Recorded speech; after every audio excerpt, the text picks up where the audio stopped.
Bonjour à toutes et à tous. Bonjour, bonjour. Alors, on est finalement que deux parce que Oriane est en train de se remettre d'un accident de ski, donc on lui souhaite un bon rétablissement. En fait, c'est pas Oriane qui tape là dans le chat, c'est Alice. Merci Alice pour ton accueil.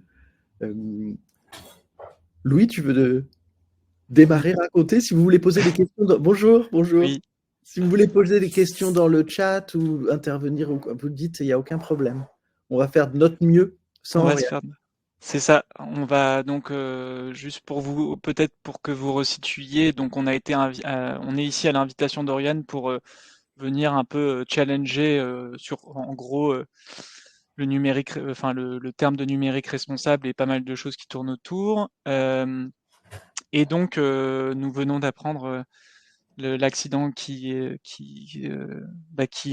incapacite en ce moment Oriane. Donc, comme disait Arnaud, déjà toutes nos pensées pour elle pour qu'elle se rétablisse bien. Et on se retrouve dans une situation pas simple parce que déjà on est au niveau paritaire pas bon. Donc Ouais. avec Arnaud, on a déjà vécu ça une fois. Et donc j'espérais que ce soit la Désolé. dernière et donc voilà, c'est pas bon à ce niveau-là. Donc n'hésitez pas à être présent, notamment grâce au chat pour rajouter un petit peu de parité et de diversité. Et en plus, on n'a pas du tout le déroulé. Donc, on va un peu faire peut-être notre propre déroulé, parce qu'on peut imaginer quand même que les sujets sur lesquels Oriane voulait nous faire intervenir. Il y a peut-être juste un sujet, Alice, sur lequel tu peux nous répondre. C'est quelles sont les possibilités de participation du public. Je me souviens plus si c'était possible pour eux de de monter sur scène et de prendre la parole, ou si c'est que sur le chat. Parce qu'après, nous, on peut très bien faire un Oui, truc assez court et ensuite laisser les. Je crois qu'il y avait ça. alors bonjour à toutes et à tous. Je reste absente, mais comme ça, je reviens faire un peu de parité. Merci. Du coup, pour la possibilité, vous pouvez participer, vous, dans le chat. N'hésitez pas à poser des questions au fur et à mesure. Je sais que pour Arnaud et Louis, ils pourront toujours revenir, remonter dans le chat pour répondre aux questions si vous en avez. Voilà, vous n'avez pas la possibilité, malheureusement, de monter sur scène. C'est statique, si je puis dire, comme plateforme. Ok. Ok. Ben, on va faire avec les questions des uns et des autres, aucun problème. Merci beaucoup. Bon Merci beaucoup. webinaire. Alors, Louis, peut-être qu'on peut commencer par cette question sur le numérique acceptable. Qu'est-ce qui te pose problème avec le numérique acceptable? Pourquoi tu râles comme ça tout le temps sur le sujet? Ah, bah, j'espère que je râle pas tout le temps, mais c'est vrai que je me suis pris d'une passion progressive sur le sens des mots, en fait. Et donc peut-être pour vous expliquer un peu ça a été un déroulé assez long en fait. Donc moi à la base je viens pas de, enfin je suis pas venu au questionnement du numérique responsable par la question des impacts écologiques ou sociaux du numérique, hein. Moi je suis d'abord rentré par un questionnement technocritique plus général. Donc ça, c'était en 2018 quand j'ai commencé à donner des cours en fait et que je me suis vraiment documenté. Donc c'est venu confirmer un certain nombre de choses que je ressentais mais qui n'étaient pas tout à fait claires. Donc voilà, il y a eu un cheminement qui d'un côté m'a amené à repenser mon propre rapport au numérique, parce qu'à la base, moi j'ai un rapport très geek hein, avec le numérique. Je suis même, je reste quand même quelqu'un de plutôt technophile hein, dans le sens où j'ai pas d'appréhension particulière vis-à-vis des technologies. Et donc voilà, il y a eu pour moi une double bascule, c'est cette entrée dans la réflexion technocritique qui m'a amené à déconstruire beaucoup de choses sur le fait que le numérique serait forcément quelque chose, enfin un synonyme de progrès, que ce serait forcément plus simple, que c'était quelque chose qui était qui contribuait à dématérialiser. Tous ces termes aujourd'hui, justement, ces mots qu'il faut qu'on remette en question. Et en même temps que je suis rentré dans la technocritique, effectivement, je fais partie des très nombreuses personnes qui sont aussi revenues dans la technocritique ou même dans le dans la société, j'ai été marqué par l'urgence écologique et sociale qui se développe, enfin qui s'affirmait jour après jour. Et donc ça m'a aussi donné une nouvelle grille de lecture. Et voilà. Et donc ça a pris vraiment pas mal de temps, hein. C'est pour ça que je trouve ça normal aussi qu'on prenne ce temps. Et ça s'est conclu par le fait que professionnellement, j'ai été amené à travailler de plus en plus avec des personnes qui bossaient sur les questions de numérique responsable, l'éco-conception. Et en fait, petit à petit, j'ai commencé, ce terme a commencé à me titiller et j'arrivais pas à savoir pourquoi. Et donc, en fait, je me suis rendu compte en lisant un hors-série donc de Socialter, une revue que je recommande sur l'écologie politique, enfin, avec pas mal d'outils en termes d'écologie politique, et qui avait un article dédié à la tyrannie des oxymores. Et en fait, je me suis rendu compte que c'était exactement ça, qu'on était face à un terme, à un oxymore, en fait, numérique et responsable, qu'il s'inscrivait, que c'était pas un hasard, en fait. Il y a rarement de hasard sur le fait que des termes marchent et que d'autres ne marchent pas. En fait, les oxymores, c'est un outil qui nous permet de faire fonctionner des choses contradictoires, hein, c'est le sens même. Et donc, pareil, hein, quand on rattache ça à des critiques que font que fait l'écologie politique au développement durable, à la croissance verte, aux énergies propres, en fait, je me suis rendu compte que le numérique responsable, c'était un autre de ces oxymores, et que quand on commençait à avoir une lecture un peu radicale, donc au sens positif du terme, c'est-à-dire une lecture sérieuse qui va à la racine des choses, et qu'on commençait à vraiment comprendre ce que c'était l'infrastructure numérique, qu'on commençait à comprendre ce que c'était le cycle de vie en fait d'un appareil numérique, du moment où on mine, où on extrait de la terre les minerais, les minerais précieux, hein, qu'on met ensuite dans nos équipements numériques, qu'on comprend tout le parcours que font ces minerais pour être ensuite transformés, raffinés, assemblés dans d'autres parties du monde qui sont globalement le sud global, hein, donc minés plutôt en Afrique, raffinés plutôt en Asie et en Afrique, et ensuite assemblés plutôt en Asie. Et voilà, donc tout ça, enfin, je ne vais pas refaire mais en gros, quand on commence en se documentant petit à petit, quand on arrive, et c'est pas si simple à voir ce que c'est l'infrastructure numérique, qui fait que tout ça fonctionne, qui fait qu'on a accès à Internet tout le temps en 4G, en 5G, qui fait que là, on arrive à avoir ce webinaire et on a plutôt l'impression que c'est facile, que c'est simple, que c'est sans douleur, sans matière, etc. En fait, on se rend compte que le numérique ne peut pas être responsable. En tout cas, moi, dans le sens que je donne au terme responsabilité. Et donc, c'est sur ces deux premières raisons. Donc, le fait que ce soit un oxymore, le fait que le terme responsable soit très connoté en lien avec le développement durable. Et enfin, donc le développement durable qui est battu en brèche, hein, par les tenants de l'écologie politique auxquels je me réfère en fait, hein. C'est-à-dire que pour moi, ça ne va pas être suffisant de simplement organiser un développement durable pour respecter les limites de notre planète et pas que l'impact carbone. Et enfin, un truc important, c'est aussi que le numérique responsable fait un focus sur l'impact écologique et social du numérique, ce qui est déjà bien. D'ailleurs, souvent, c'est un focus sur l'impact écologique, pas sur l'impact social.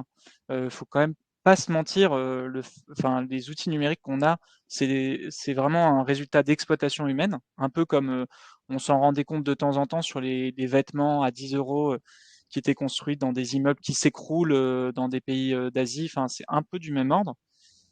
Et, et donc, le terme numérique responsable se focalisait un peu sur ce caractère écologique et social. Et moi, je trouvais qu'il y avait d'autres trucs importants pour qualifier le numérique. Et donc, désolé, ça a été un peu long. J'arrive sur la proposition et peut-être que j'en reparlerai après pour que tu réagisses, Arnaud, et que tu parles de ton propre référentiel. Mais de tous ces constats que voilà, le numérique responsable, c'est un oxymore qui paralyse et qui fait vivre une injonction contradictoire, que il s'inscrit dans un courant, le développement durable, énergie propre, qui voilà met un peu tout ensemble et ne me satisfait pas. Et enfin, qu'il se concentre seulement sur les impacts écologiques et sociaux.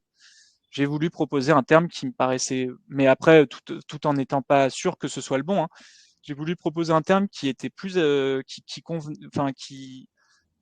convenait mieux en fait, d'où le terme acceptable, puisque voilà, numérique acceptable, l'adjectif même reconnaît le fait que c'est pas un super numérique, hein. Pour moi, il n'y a pas un numérique génial, parce que dans tous les cas, il faudra bien le miner, l'extraire, compter sur une exploitation humaine plus ou moins importante. Donc, il n'y aura pas de numérique top top, mais il peut y avoir un numérique acceptable, entre guillemets, parce que il est émancipateur et non aliénant, ça c'est mon triangle, parce qu'il est choisi et non subi, et enfin parce qu'il est soutenable écologiquement et socialement.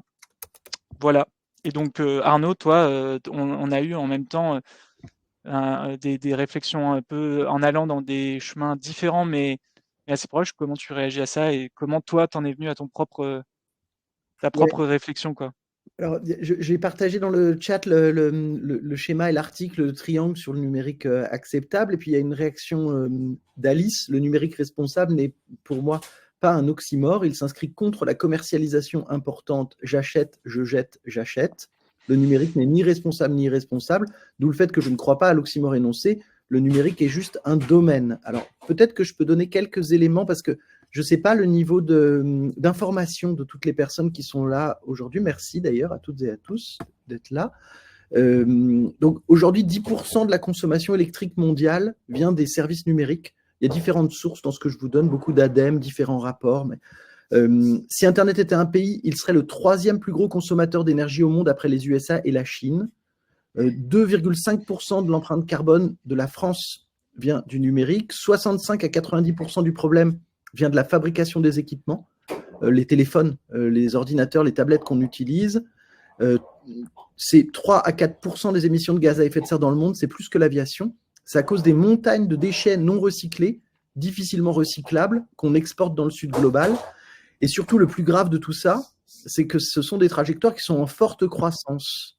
Alors, il y a différents scénarios de croissance, plus 10% par an, doublement entre 2022 et 2025, plus 60% en 2040, x5 en 2050, dans le scénario Paris réparateur de l'ADEME. Donc ça, c'est pour la dimension écologique, juste pour donner quelques éléments rapides, et sur la dimension sociale, qui est effectivement souvent laissée de côté. D'abord, il y a un enjeu d'accessibilité aux personnes en situation de handicap, c'est-à-dire que le numérique est extrêmement loin d'être universel, tout le monde n'a pas accès du tout. Il y a un enjeu aussi de fracture numérique et d'électronisme, c'est-à-dire au-delà des questions de handicap, il y a des questions d'accès, enfin de périphérique et puis de capacité de culture numérique, si on peut dire, ce qui s'appelle l'électronisme, ce manque de capacité d'accès par manque de culture. Il y a la question qui est venue avec le numérique des fake news, de la captation de l'attention. Tu as parlé tout à l'heure des minerais de sang, c'est-à-dire du fait que tout ce numérique était fabriqué à partir d'extractions qui se font dans des conditions humaines qui sont très souvent indignes. La question également des travailleurs du clic de Kazili, c'est-à-dire d'une prolétarisation d'un certain nombre de personnes dans le sud global autour de micro-tâches. On peut penser aux turcs mécaniques d'Amazon. La destruction des droits sociaux, comme on a pu le voir avec les plateformes de livraison, ce qu'on appelle le capitalisme de plateforme, le capitalisme de surveillance, c'est-à-dire l'idée de surveiller et de monétiser les données, l'impact des écrans sur la santé, notamment aujourd'hui, c'est attesté scientifiquement sur le sommeil et sur la sédentarité.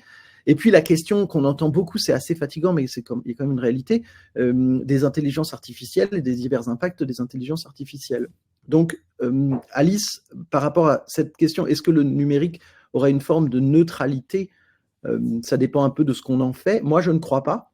Je pense que le numérique n'est pas du tout neutre.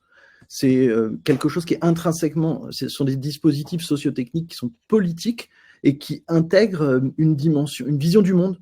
Et cette vision du monde, c'est une vision qui est relativement utilitariste, productiviste, qui est très focalisée sur l'efficacité. Et l'efficacité, peut-être que c'est familier pour vous, mais c'est souvent un mot qui est utilisé pour déguiser des dominations. C'est-à-dire qu'on essaye de faire paraître quelque chose choisir, enfin, un équilibre de pouvoir choisi pour quelque chose de naturel. C'est comme si c'était l'état naturel des choses, quoi.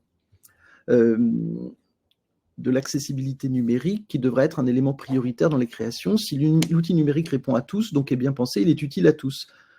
Les créations hors accessibilité numérique coûtent beaucoup plus cher. Alors, tout à fait d'accord. Louis, il a posé une question et proposé une réponse avec le numérique acceptable qui est sur 3 critères. Et je me suis posé un peu les mêmes questions. On est très proches, sans être tout à fait d'accord sur tout, mais on est très proches, Louis et moi. Moi, j'ai essayé de me poser la question du numérique d'intérêt général, c'est-à-dire qu'est-ce qu'il faut pour que le numérique puisse être d'intérêt général. Et donc, je suis arrivé à un cadre de référence que je vous partage, qui définit 7 piliers. Merci, Louis. D'abord, le numérique doit servir de juste fin, c'est-à-dire à quoi on utilise le numérique. L'idée, c'est que si on fait du numérique, typiquement du numérique responsable ou supposé responsable, moi je partage l'idée que ce n'est pas compatible vraiment ces deux termes, c'est un peu de l'arnaque marketing. Si on fait un site éco-conçu pour vendre un SUV électrique, ça ne sert à rien. C'est-à-dire que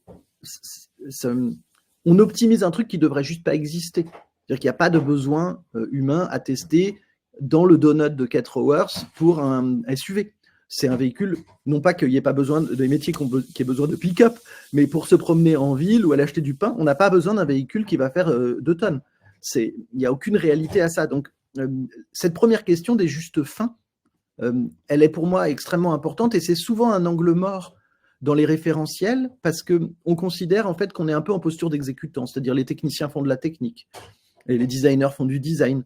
Mais en fait, tous les citoyens doivent faire de la politique. Et c'est un peu ça, l'idée, c'est qu'on ne met pas sa citoyenneté à la porte quand on rentre dans le travail, contrairement à ce que, justement, l'idée, le productivisme, l'informatisation nous laisse penser, c'est-à-dire contentons-nous d'être des bons salariés et tout va marcher. Ben non, pas du tout. Ou des bons freelance, c'est pas exclusif, mais il faut rester citoyen, il faut rester politique. Donc cette question des justes fins, le premier pilier, elle est pour moi essentielle et il ne peut pas y avoir un numérique d'intérêt général pour un objectif qui n'est pas lui-même d'intérêt général. Ensuite, il y a la question de la juste place, c'est-à-dire il ne faut pas que le numérique nous envahisse. Moi, j'aime bien le numérique aussi, je suis développeur, ça fait des années que je fais du numérique, je ne souhaite pas dénumériser totalement le monde, mais je trouve que quand même c'est l'invasion, c'est infernal. En fait, on est constamment sommé de comprendre plein de choses sur le fonctionnement du numérique. Et donc, j'ai fait dans l'article qui a posé les bases du framework NIG une comparaison avec l'électricité. Si en fait l'électricité se comportait comme les dispositifs numériques, nos interrupteurs dans nos maisons ou nos prises électriques changeraient de place spontanément parce qu'ils se sont mis à jour tout seuls. Ou alors, il faudrait aller trouver comment on fait pour rendre compatible tel interrupteur avec telle nouvelle cafetière, parce que la cafetière a bougé toute seule. Et puis, il faudrait qu'on arrive à comprendre les enjeux de sécurité de la prise électrique et à se former et à faire des MOOC de type PIX ou autres pour arriver à comprendre les histoires d'impédance. En fait, le numérique prend une place qui est pour moi beaucoup trop importante, qui n'a à aucun moment été décidée de manière politique et démocratique. Je n'ai pas vu, moi, j'ai grandi dans les années 80, je n'ai vu à aucun moment de discussion collective en se disant, tiens, si on mettait le numérique au cœur de tout, avec l'équivalent d'une convention citoyenne ou de discussion à l'Assemblée nationale, ça a juste été imposé. Et tout à coup, tout se fait en numérique, la déclaration d'impôts, les différents services publics, au nom d'une efficacité qui en fait cache juste une domination. Et donc, cette histoire de juste place, l'idée, c'est que le numérique doit arrêter de nous envahir comme ça tout le temps. On doit pouvoir faire les choses sans numérique et le numérique ne doit pas mobiliser notre attention au-delà de ce qu'on choisit, en fait. Ensuite, le pilier de la démocratie, c'est-à-dire que le numérique doit être décidé démocratiquement, d'où le logiciel libre, parce que si on ne peut pas accéder au code source, si on ne peut pas voir ce qu'il y a à l'intérieur, on ne peut pas être sûr de ce que fait le logiciel. Ça implique aussi des choses sur la transparence et les modes de gouvernance des structures. Le numérique doit respecter la loi, ce qui paraît assez évident, mais qui est très très loin d'être acquis. Il y a un petit peu un imaginaire du Far West dans le numérique. Le numérique doit respecter les personnes, ce qui implique aussi les enjeux d'accessibilité. Juste, pardon Arnaud, pour donner un exemple, parce que je trouve qu'il est parlant et ça permet d'exemplifier un peu ce que tu dis. Je pense qu'on a, en tant que société civile ou en tant que citoyen, et même nos députés, je trouve ça incroyable qu'en fait, personne n'ait réagi au lancement à grande échelle de ChatGPT sans se dire, mais comment est-ce possible qu'un outil qui a autant d'impact sur la société ait pu être lancé à si grande échelle sans faire l'examen rigoureux d'un certain nombre de tests comme toute industrie qui lancerait un nouveau produit pharmaceutique ou toute industrie qui lancerait un produit alimentaire. J'avoue que ça me fascine, comme dit Arnaud. Je pense qu'on est effectivement toujours dans cette époque du Far West. Il y a aussi tous ces liens entre innovation, progrès, qui sont très poussés par la plupart des gouvernements et en particulier le nôtre. Mais c'est vrai qu'on peut s'interroger sur comment c'est possible que ce soit non seulement fait, mais que personne, ou presque, n'y réagisse en fait. Et pareil pour Elon Musk qui lance des satellites comme ça dans l'espace pour mettre en place son petit réseau, pareil, en s'octroyant un bien commun sans que ça nous fasse réagir. Je trouve ça, sur le plan respect de la loi ou démocratique, assez fou. Ouais, c'est très très étonnant. Merci beaucoup pour les contributions dans le chat. Je vais juste finir les deux critères qui restent et puis réagir parce que c'est effectivement très très intéressant cette question de la République numérique. Donc respecter les personnes, être fabriqué avec soin, ce qui veut dire être utilisable, être beau et être frugal, utiliser le moins de ressources possible. Et puis le numérique doit être résilient. On parle de souveraineté, c'est-à-dire qu'il faut que ce soit hébergé physiquement en France ou en Europe, pour nous, Français et Européens, hébergé juridiquement en France et en Europe, et que l'infrastructure et l'application soient sécurisées. Donc ça, c'est l'état actuel du framework NIG, qui doit servir à vérifier concrètement si on met de l'argent public vers un projet numérique ou pas. Concrètement, s'il y a des choses qui ne sont, dans mon idée, qui ne sont pas conformes avec un des points du framework, eh ben, c'est que ce n'est pas de l'intérêt général. Et donc, il faut, c'est pas forcément à interdire, mais en tout cas, ce n'est pas à financer. Et Alice, cette question du numérique, de la République numérique, le texte est assez fascinant. La République du 21e siècle sera nécessairement numérique. Mais qui dit ça? En fait, d'où ça vient, ce genre de bêtises complètement non sourcées? Et ça n'est rien, en fait. C'est juste de l'idéologie. C'est-à-dire, il n'y a aucune science, enfin la psychohistoire, ça n'existe que dans Fondation. Il n'y a pas de science qui nous prête. Excellente série, livre et série. Et quand on regarde l'introduction, pourquoi? Pour libérer l'innovation, alors là on est complètement dans le dogme technosolutionniste, pour créer un environnement clair de confiance, garant des droits des utilisateurs. Alors là c'est très drôle parce qu'en fait, en numérisant tout, on crée un problème, et ensuite on explique qu'on crée ce problème pour le résoudre.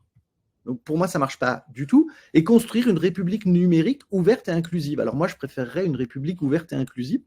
Je ne vois pas pourquoi elle doit être absolument numérique. Voilà, si je peux aussi donc réagir.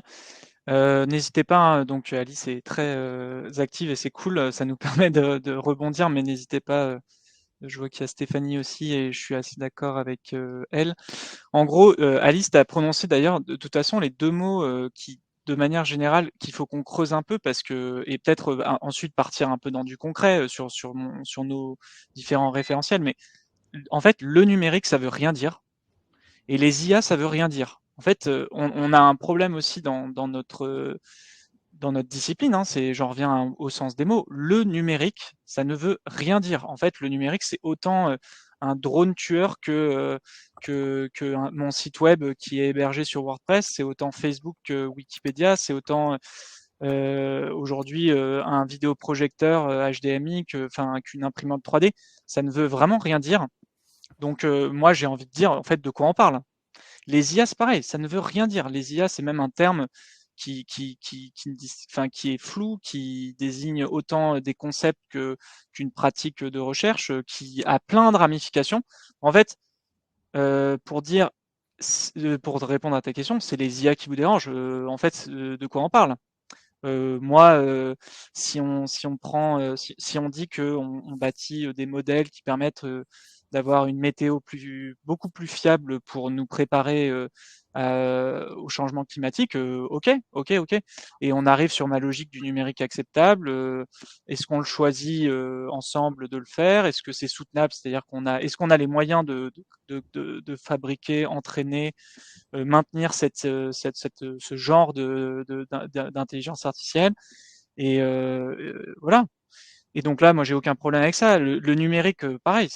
Enfin, moi, je peux pas répondre à est-ce que le numérique me dérange ou pas. En fait, ça dépend de quel numérique. Moi, à titre personnel, je pense que, par exemple, on n'a plus les moyens enfin, maintenant qu'on comprend beaucoup mieux les limites planétaires et voilà, et sans même avoir pour le coup des considérations un peu philosophiques, je pense qu'on ne peut plus se permettre l'océan d'objets connectés.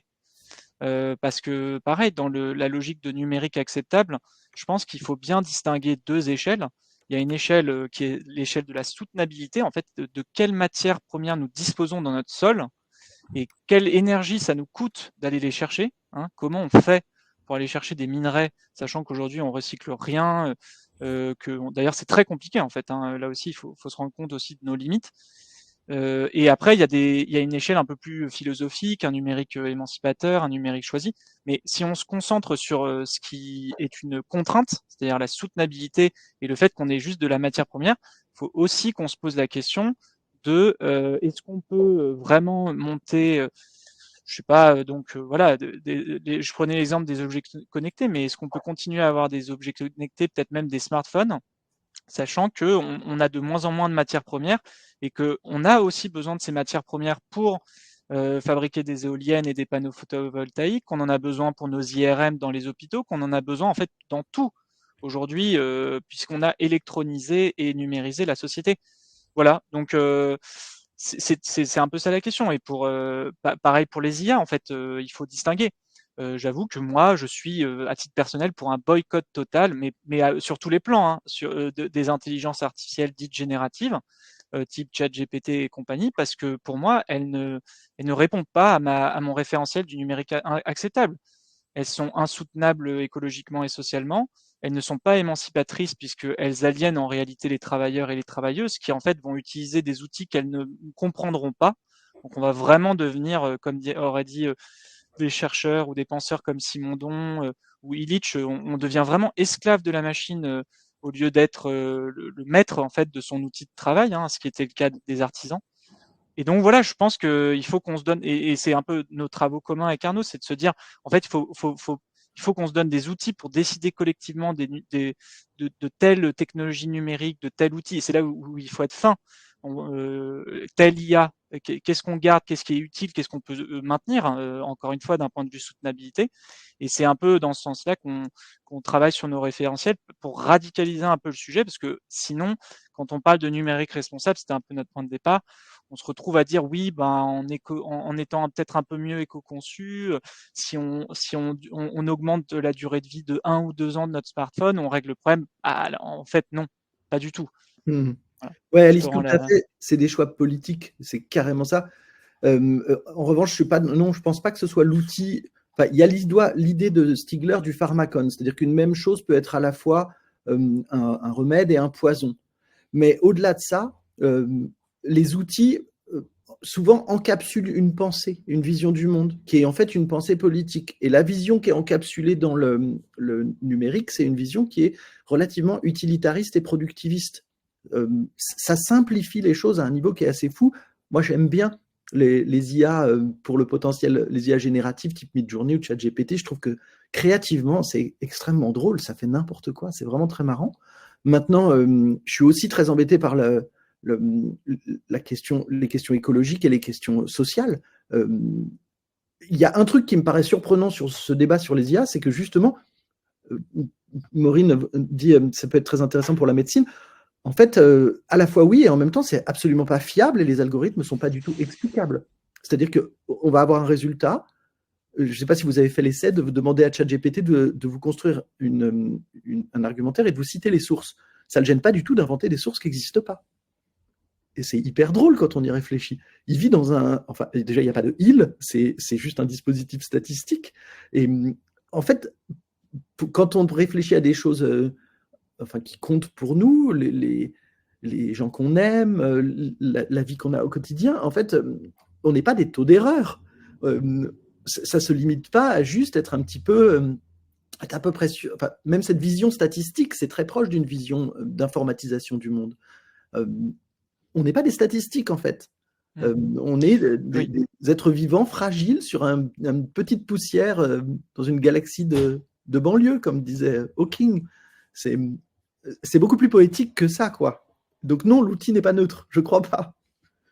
Il y a un ouvrage vraiment de référence, je pense, sur le sujet de l'intelligence artificielle, je vous le partage dans le chat, c'est le contre-atlas de l'intelligence artificielle, qui montre bien, là encore, que pareil, une IA éthique, pareil, n'existe pas et n'existera jamais, en fait. Le principe d'un point de vue, encore une fois, matériel, il faut tellement de ressources, puis de l'énergie pour fabriquer, entraîner une IA que ça ne pourra pas être éthique sur le plan écologique, ça ne pourra pas l'être non plus sur le plan humain et social, parce que en gros, entraîner une IA, en gros, pour le dire très simplement, sachant que moi de toute façon je suis pas du tout un expert de l'IA, mais elle oblige à mettre le monde dans des cases, comme disait un peu Arnaud, et donc de simplifier le monde. De toute façon, faut pas oublier que le numérique, c'est des nombres, c'est ça son origine sémantique, c'est l'information qui se binarise et qui se transmet sous forme de nombres.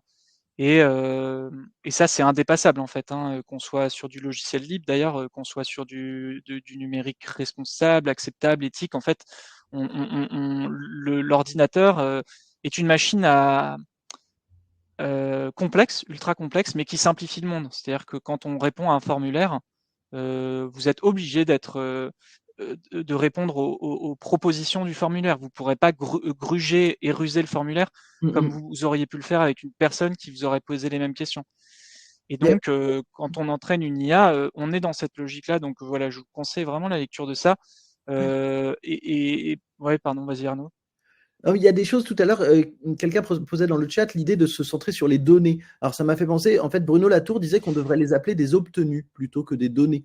C'est-à-dire que l'idée que les données sont là, elles ont été justement données, c'est-à-dire un cadeau, c'est pas du tout ce qui se passe. En réalité, c'est extractif. Elles sont très souvent prises, obtenues. Et il y a derrière ça une idée du monde qui est pas du tout centrée sur les notions de bien-être ou de bien vivre. C'est très proche, et là je vois quelques éléments dans le chat qui vont un petit peu dans ce sens-là, ça va s'améliorer, etc. Ça, pour moi, c'est une rhétorique qui est proche de la notion de croissance verte, c'est-à-dire en améliorant, et c'est ça qui a souvent... un peu technosolutionniste aussi. C'est vraiment... oui. Si on explique que peut-être pour ceux qui ne savent pas, ce qu'on appelle le technosolutionnisme ou alors le solutionnisme technologique, c'est le fait, c'est un très gros impensé qui est que la technologie va résoudre tous les problèmes, que ce soit des problèmes économiques, politiques, sociaux, etc. Et donc, c'est vraiment le côté typiquement, on a des exemples tout le temps. Il y a le niveau baisse dans nos collèges, lycées. Du coup, on va mettre un exerciceur avec de l'intelligence artificielle pour faire travailler les jeunes. Je me souviens qu'il y avait un jeune de 22 ans qui avait monté une application pour aider les chômeurs à trouver du travail. Donc, en fait, encore une fois, on simplifie des phénomènes ultra complexes en essayant de leur trouver des solutions techniques qui, en général, s'attaquent qu'aux problèmes de manière un peu maladroite et vont jamais chercher les causes, quoi, du problème. C'est un peu subtil, cette question il faut avoir des réponses un peu subtiles, parce que en même temps, on peut pas nier qu'il y a eu globalement, avec la révolution industrielle, une augmentation de l'espérance de vie, une amélioration des conditions de confort. Donc ce serait un peu faux et facile de jeter toute innovation technique en disant la technique est intrinsèquement mauvaise. Il faut être plus subtil que ça. Oui, il faut être plus subtil. Ce qui se produit, en fait, et qu'avait beaucoup étudié Jacques Ellul, qui a des côtés très désagréables par ailleurs, mais c'est qu'en général, une solution technique apporte des problèmes plus grands que ceux qu'elle résout. C'est-à-dire qu'elle résout des choses, mais elle crée de nouveaux problèmes avec lesquels il va falloir composer. On peut penser, par exemple, à Oppenheimer. On peut penser au fait, voilà, on a l'énergie atomique et on se retrouve dans un monde polarisé par la peur de l'explosion de bombes nucléaires pendant toute la guerre froide. Donc, à la fois, on a inventé une solution, une source d'énergie relativement abondante, mais en même temps, on a créé un problème colossal. Et à peu près toutes les techniques semblent faire ça, c'est-à-dire qu'elles résolvent quelque chose, mais elles créent un nouveau problème qui est plutôt plus gros que le problème résolu. On parle aussi de paradoxe d'effet rebond, le paradoxe de Jevons, qui est un peu la même idée, c'est-à-dire on fait par exemple une voiture qui consomme moins d'essence, résultat, on prend plus souvent la voiture pour aller un peu partout. Et donc, en fait, d'un truc qui était supposé résoudre et réduire, ça aboutit à une augmentation globale de l'impact écologique et de l'impact social. Donc, il ne s'agit pas de dire la technique, c'est absolument mal, ou la technique, c'est absolument génial, mais de dire la technique, ça se discute politiquement et ça se décide de façon située. C'est-à-dire, on ne va pas arriver à dire il y a une solution magique pour tout. Il va y avoir plutôt des choix locaux de là, ok, cette communauté-là, elle est ok pour utiliser cette technique-là à ce moment-là. Et ensuite, ça se rediscute, ça peut réévoluer, etc. Ce que Quentin Mathéus et Gauthier Roussel avaient évoqué dans le livre sur la low-tech, en parlant des Ordnung Amish, les communautés Amish qui ne sont pas anti-techno, mais qui vont décider si la communauté va adopter telle ou telle technique. Et je pense que c'est ça qui nous manque.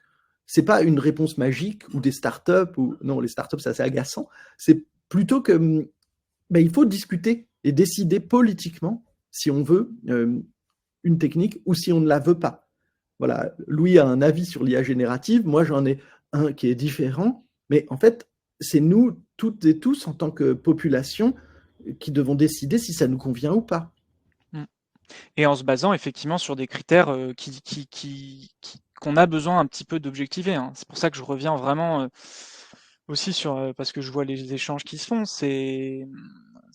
à nouveau, on peut avoir un niveau de débat un peu, comme je dirais, philosophique, éthique, sur est-ce que c'est bon en fait pour nous, et je trouve ça passionnant. Moi d'ailleurs, c'est le niveau de débat que je trouve le plus intéressant. C'est le plus dur aussi. Hein. Est-ce que l'une d'entre vous parlait de polarisation? Effectivement, c'est un effet. Hein, le numérique, alors qui est plutôt en général, les technologies numériques ont des tendances à amplifier des phénomènes sociaux existants. Hein, elles sont rarement les causes de ces phénomènes. Hein, donc, faut pas effectivement prendre le numérique comme bouc émissaire facile, comme l'a fait notre président d'ailleurs récemment en parlant des écrans et des jeunes, sachant que c'est toujours marrant qu'on se focalise sur les jeunes alors que tout le monde est suréquipé et passe des heures devant des outils numériques toute la journée. Mais voilà, on a besoin de, comme dit Arnaud, on a besoin de se poser ces questions beaucoup plus et de revenir à ces deux niveaux de réflexion. La réflexion philosophique et éthique, qu'est-ce qui est bon pour nous et qu'est-ce qui nous rend meilleur en tant qu'humains? Voilà, est-ce que les réseaux sociaux aujourd'hui, tels qu'ils sont développés, est-ce qu'ils nous rendent meilleurs ou pas? S'ils nous rendent pas meilleurs, comment on les régule sévèrement, strictement pour qu'ils le fassent? Et on voit bien qu'aujourd'hui, on n'est pas du tout au niveau. On pourrait prendre des milliers d'exemples de numérique. En fait, en gros, moi, pour dire des choses très simplement, le numérique acceptable, c'est une proposition de discussion qui fait le constat qu'aujourd'hui, 99% de nos usages numériques rentrent dans le numérique inacceptable. C'est-à-dire que tous les réseaux sociaux dominants actuellement sont aliénants et non émancipateurs. Ils sont plutôt choisis pour le coup, mais ils sont pas soutenables socialement pour les raisons qu'on a évoquées de polarisation. Donc on peut avoir des tonnes de débats hyper intéressants, hyper riches et qu'il faut avoir en fait. Mais je pense aussi, et je pense que c'est ce qui vous intéresse aussi en lien avec nos hôtes, il y a aussi des contraintes en fait. Et je trouve ça vraiment frappant. Moi, j'écoute j'écoute des ingénieurs, des géologues miniers qui disent qu'en fait, on n'en a plus pour longtemps, quoi, en termes de ressources. Et qu'à moins d'un nouveau paradigme technologique de recyclage, ou alors, comme Elon Musk le rêve, d'aller peut-être trouver des astéroïdes sur lesquels miner des métaux pendant plus longtemps, en fait, à un moment, il va vraiment falloir qu'on choisisse si on veut continuer de réparer les IRM de nos hôpitaux ou si on veut continuer de fabriquer des machines pour entraîner des intelligences artificielles génératives. Voilà. Et ça, pour moi, c'était un peu bateau, mais, non, mais ça s'appelle à nous, ça aussi. C'est absolument clé. J'aime bien cette question. Est-ce qu'il n'est pas un peu difficile de décider si l'on veut quelque chose sans l'avoir expérimenté? C'est effectivement, c'est très juste intellectuellement. Maintenant, si on pouvait éviter d'expérimenter l'inhabitabilité de la Terre avant de décider si on en veut ou pas, j'aimerais autant parce qu'en fait, malheureusement, on n'a pas de planète de rechange, on ne peut pas rebooter l'expérience quand elle a raté. Et typiquement, le cas de la géo-ingénierie, par exemple, quand on a saboté un écosystème, quand on a fait disparaître un certain nombre d'espèces, on ne peut pas les ramener. C'est-à-dire que oui, il faut expérimenter pour savoir, mais il ne faut pas non plus que l'expérimentation nous coûte trop cher en tant qu'individu ou en tant que population ou que espèce humaine. Est-ce qu'il faut expérimenter le déploiement massif de l'IA générative pour savoir si on en veut ou pas? Moi, je ne crois pas. Je pense qu'on peut très facilement faire des petits tests avec ce que font les IA génératives, notamment faire ces tests dans des laboratoires de recherche, dans le cadre de programmes de recherche-action avec des citoyens, des citoyennes, et puis voir si ça vaut la peine. ChatGPT, c'est très rigolo, mais ça produit du verbiage de consultants. Est-ce que vraiment ce dont on a besoin aujourd'hui, c'est d'un machin à générer du verbiage de consultants? Moi, je réponds non. Ça ne nous sert pas. Maintenant, c'est pour autant rigolo. Et la question de la régulation qui est compliquée et de la formation qui est plus simple à effectuer, déjà, je pense qu'il ne faut pas opposer. C'est-à-dire qu'on va à la fois réguler et former. Maintenant, la formation, c'est long. C'est-à-dire que quand on arrive à planter des petites graines en formant, les personnes vont avoir un impact quelques dizaines d'années après, pour certaines, quand les graines ont germé. Alors que la régulation, ça peut être rapide. On l'a vu avec le RGPD. Moi, je bossais beaucoup à ce moment-là avec des entreprises de luxe et de cosmétiques, mais c'était la panique, comme si quelqu'un avait tapé un grand coup de pied dans la fourmilière. Tout à coup, il fallait qu'ils se mettent en règle sur leurs données. Et donc, c'est dur uniquement parce que les gens au pouvoir n'ont pas tellement envie d'arrêter la fête. Ça génère des telles montagnes de cash, ce numérique imposé, que si on pouvait continuer encore un petit peu, ça serait chouette, quoi. Trouve les personnes qui en bénéficient. Mais voilà, oui, expérimenter, mais pas aux échelles auxquelles on le fait là. Oui. D'ailleurs, on ne peut pas vraiment parler d'expérimentation. En fait, c'est pour ça que j'ai partagé le concept de stratégie du choc de Naomi Klein. En fait, la réalité, c'est que les méga, enfin les multinationales du numérique en particulier ont la capacité aujourd'hui d'imposer, enfin en fait des technologies à très très grande échelle sur la planète avec une logique de adaptez-vous parce que c'est en fait le nouveau paradigme qu'on va tenter de vous imposer. Alors ce qui est intéressant, c'est que ça marche pas toujours. Hein. Enfin quand même, il y a quand même eu le métavers de Facebook slash Meta qui Et est les quand même NFT, c'était la bonne rigolade. ouais, les NFT.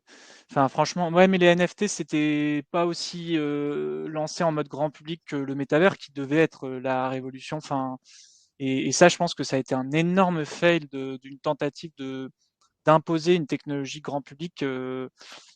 Moi, à mon avis, à rebours de tout ce qui intéresse les gens, surtout post-Covid, hein, qui était de voir la vraie nature, voir des vrais gens et arrêter d'être dans son monde virtuel. Donc, il faut aussi bien se dire que dans notre réflexion et donc toujours dans nos deux grilles du numérique acceptable et du numérique d'intérêt général, il faut bien rappeler qu'aujourd'hui, le numérique nous est imposé par une petite poignée d'illuminés de la Silicon Valley et que ces gens planent, en fait, pour le dire très clairement. Et donc, leur idée du progrès, leur idée. Lisez, en ce moment, il y a beaucoup d'articles qui sortent sur le fait que ces milliardaires sont dans des idéologies de long-termisme. Donc, peu importe si, en fait, la plupart de la planète meurt ou vraiment se polarise, comme on le disait. En fait, on est sur des discussions qui leur paraîtraient presque mignonnes par rapport à eux, leurs objectifs qui sont de devenir richissimes, de se construire des bunkers pendant les prochaines décennies qui vont être compliquées, et voire d'aller sur Mars pour les plus barrés d'entre eux. Mais et je dis ça, ça a l'air un peu fou, mais ce sont vraiment les dirigeants des 10, 15 multinationales qui aujourd'hui, encore une fois, font 99% de nos usages. Donc oui, l'Europe régule mieux qu'ailleurs. Bon après voilà, de toute façon on arrive un peu au bout. Moi je pense qu'on est quand même bien loin, bien loin, bien loin du compte. Encore une fois, qu'il soit possible de lancer un truc aussi puissant, questionnant dans tous les sens du terme, y compris positif, que des IA génératives à grande échelle, sans régulation, sans principe de précaution. Hein. Rappelons ce que c'est le principe de précaution. Les OGM, on a dit non parce que peut-être que ça pouvait être bien, mais que non, il fallait quand même beaucoup plus d'études avant de lancer des trucs pareils. L'eugénisme, on a dit non à une technologie. Voilà, on sait dire non à des technologies pour des raisons d'éthique ou de principe de précaution. Donc non, moi je pense pas qu'on soit dans une hyper-régulation quand on voit aujourd'hui que on n'arrive pas à tordre le bras aux multinationales du numérique et on n'arrive pas à prendre le temps du fameux débat dont on vous parle depuis très longtemps, et encore une fois, sans compter le fait que on est face à des ressources de tous côtés, des ressources qui, de toute façon, vont nous amener à devoir faire des choix d'attribution et donc des choix politiques. Je pense qu'effectivement, Alice, on peut faire un peu les deux, et je pense qu'on peut arriver à un numérique choisi, comme le propose Louis, et un numérique situé aussi, comme dit Gauthier Roussel, c'est-à-dire ce ne sera pas forcément le même numérique à tous les endroits dans le monde, non pas parce que certains sont pauvres et d'autres riches, ou certains sont dominants et d'autres dominés, mais parce que simplement, ce n'est pas les mêmes choix collectifs. Il y a plein de manières de vivre. Je crois que le gros truc, vraiment au niveau macro, j'ai vu la question de Thierry, merci beaucoup. Au niveau macro, le truc dont il faut sortir, c'est l'idée que tout ça est une compétition, qu'il y a une sorte de guerre internationale, et qu'il y a une flèche du progrès, et qu'il faut aller de plus en plus vite vers le progrès par l'innovation pour gagner cette compétition. Moi, je ne vois pas ça. Je pense que c'est faux. Je pense que ce n'est pas une compétition. Je pense qu'on est, on est tous sur ce petit caillou, et qu'en fait, on vit un peu comme on veut, et que on peut voir ça comme une espèce de compétition terrible, mais il n'y a pas de flèche du progrès ou d'amélioration systématique par l'innovation. Il y a plein de possibilités techniques, de possibilités politiques. Il y a plein de façons de vivre ensemble. Et il faut qu'on choisisse un petit peu comme on veut. Et là, on est, comme le disait Graeber et David Wengrow, on est un peu coincé dans une vision du monde compétitive, ces fameux illuminés de la Silicon Valley. Moi, j'ai l'impression de voir mon fils de 6 ans par moment, et encore, il est plus mûr. On est coincé dans la tête d'enfants de 5 ans qui sont dans leur espèce de logique de bébé rose joufflu, qui veulent la toute-puissance, et qui nous obligent à essayer de rentrer dans « c'est moi qui est la plus grosse ». C'est des trucs, c'est fou, en fait. Et donc, la mesure choc apportée, peut-être que si on commençait par dire public money, public code, par dire qu'on ne met plus 1 euro d'argent public pour financer les choses qui ne sont pas d'intérêt général, et qu'on finance donc des logiciels libres, qu'on finance du numérique qui est discuté et choisi, et qu'on finance aussi du soin. Enfin, assez simplement, aujourd'hui, plutôt que de donner de l'argent avec des plans comme France Relance à des entreprises innovantes qui vont en fait innover sur des trucs sans aucun intérêt, et ça finit racheté par des boîtes américaines dans beaucoup de cas, en fait, on pourrait financer l'hôpital, financer l'école. Il y a pas mal de choses assez simples pour faire un monde qui, moi, me convient mieux. Après, c'est moi. Chacun... c'est juste mon ressenti. C'est une question, tout ça, de choix, sur quelque chose de fragile et qui est assez... poétique, en fait. C'est pas une grande guerre. Il faut vraiment... Enfin, voilà. J'espère que moi, ça... si j'avais une mesure choc, ce serait de proposer une convention citoyenne pour justement le numérique en France, quoi, et qui soit vraiment respectée. Donc pas comme la précédente, mais qui pourtant était à pas mal de points de vue vraiment une très très belle un très bel exercice de démocratie directe et sur des sujets complexes pour lesquels, pour le moment, on donne jamais de mandat en fait à nos politiques qui, de toute façon, en fait, font peu de choses. En réalité, comme je le disais, par rapport au numérique. Et après, si vous voulez aussi une autre mesure choc, peut-être un peu provocatrice, ce serait d'interdire la publicité. Je pense que si on interdisait la publicité, essayer de faire cet exercice mental de ce que serait un monde sans publicité et un numérique sans publicité, en fait, c'est assez dingue. Oui. Et donc voilà, quelque chose de très très simple. En fait, la loi serait très courte. J'interdis la publicité. Non, je rigole, ce serait très compliqué, mais Il y a des mais propositions voilà. de communication et démocratie là-dessus. Non, mais voilà, non, mais Oui, on sait faire des choses quand même. Et il faut pas oublier que le numérique a plein d'effets indirects, notamment liés à son modèle économique basé en grande partie sur la publicité. Et la publicité, pourquoi il y a autant de milliards sur la publicité, c'est bien parce qu'elle fonctionne. Si elle fonctionnait pas, je pense que les annonceurs arrêteraient de dépenser des milliards dans la publicité. Et donc, si si le numérique, enfin voilà, cette publicité nous fait consommer des choses qui ont elles aussi un impact sur notre planète. Le numérique, c'est pas que ses effets directs, c'est aussi ses effets indirects. Et je pense que ceux-là sont vraiment très très importants. Et Denis, merci pour cette contribution. En fait, Ozymandias, ils le vivront aussi, en fait, le poème de Shelley. Ce sont des colosses aux pieds d'argile. En fait, ce sont des puissants comme il y a eu des puissants avant et comme il y en aura après. Ça passera. Et quelle importance, en fait, qui s'étouffent avec leur puissance. Je pense on peut faire un monde plus beau. Dans les interstices de ce monde-là, dans les fractures de ce monde-là, c'est ce qu'évoque Damasio avec, dans Les Furtifs, par exemple, où, ça n'est pas une lutte. En fait, à un moment, on devient les modes de vivre qu'on adopte. C'est-à-dire que si on fait la guerre à la puissance, on finit puissant. Et c'est pas bien d'être puissant. La question du non-pouvoir, de refuser le pouvoir qu'on a et de choisir une autre voie, ou plutôt de savoir ce qu'on fait de nos privilèges, est plus important. Ces géants du numérique sont appuyés sur tellement peu, comme Louis le dit, si on enlève la publicité, Google s'écroule. Et Apple, qu'est-ce qu'il fabrique? Meta aussi. Google Meta, c'est fini. Oui. C'est fini. Et si on relocalise la production, Amazon, c'est terminé. Mm. Alors, on n'arrivera pas facilement à relocaliser tout, mais en vrai, c'est si fragile. Et puis, je précise aussi que, si ça vous intéresse de creuser un peu l'histoire en réalité du numérique, et en fait, c'est un lien très très fort entre l'État américain et notamment son complexe militaro-industriel et ces fameux géants qui sont devenus les géants d'aujourd'hui. Donc, eux aussi ont été largement financés par l'argent public. Il y a eu des articles hyper intéressants récemment sur Elon Musk et l'histoire de Tesla et de SpaceX, qui pareil sont deux entreprises qui carburent à l'argent public en fait.